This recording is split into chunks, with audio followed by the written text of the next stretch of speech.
thing. Number one, yes, more women are smoking pot during pregnancy, but there's no real harm to the baby's health.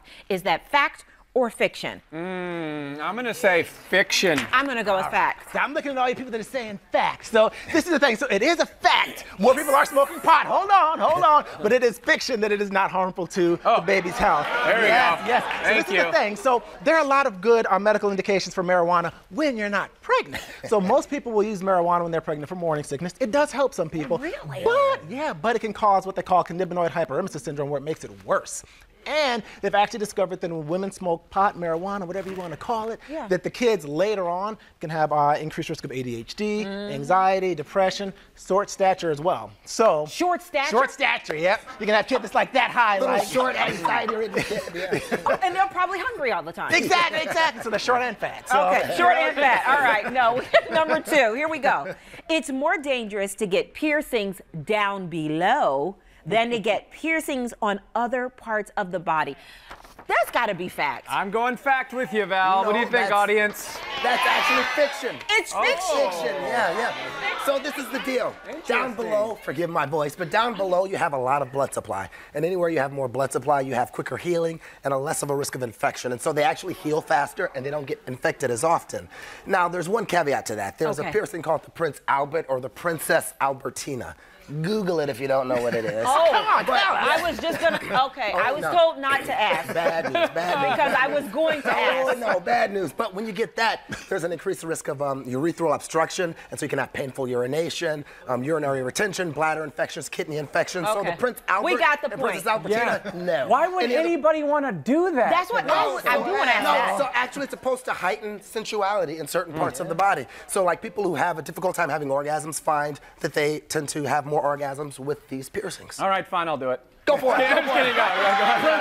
Prince Albert. You got some issues? We'll talk later. Okay, number three, here we go. If you chew or crave lots of ice, it signifies major health issues.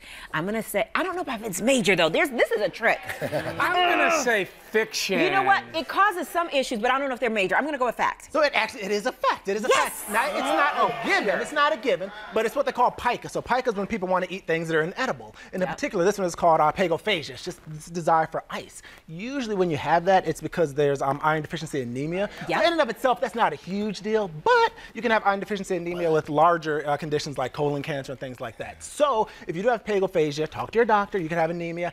And they also found that people that really like ice have an increased risk of OCD, obsessive compulsive disorders. They just keep eating it. So if you find that you're super anxious and you like to eat ice, talk to your doctor. Right. So the anemia, you have to take iron pills, right? You have to take iron pills. But if you just eat a healthy diet, so eat some red meat, leafy green vegetables. What if you don't eat meat? Well, leafy green vegetables, legumes, beans, things like that help. But get a burger.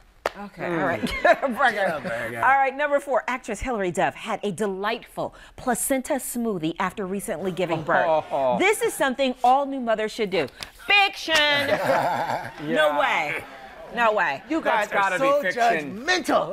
No, actually, so this is the thing. So she actually. Wait, who makes the placenta smoothie? Well, I can make sure if you want. I can hook you up. I mean, what is it? You go to extra protein bar. Exactly.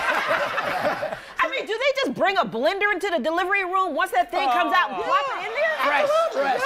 Fresh, right? Oh, So this is the thing. So what people believe is that, and actually she said she has some ice cubes left over, by the way, so I bet if you hit her up on Instagram, she'll send you some. But, so this is the thing. So they say that the placenta has iron in it and it's got hormones. So after delivery, your hormones drop, so you may have a little bit of anxiety, depression, postpartum depression. And people suffer from anemia. So they think that eating the placenta will help with the hormone levels, help with the anemia. But it is a fiction. Thank you. There's no science behind it. Take some iron if you're a little bit anemic. And as far as the hormone levels are concerned, it gives you a little boost for like a day or two. So don't do it. And there are risks. You can get infections, both mom and baby, so stay away from it. Yeah, plus who's making this smoothie? A lot of folks are. Yeah. Yeah, no thank you. Okay, here we go. Number five. This one's kind of gross. Eat up. Consuming your boogers is actually good for you.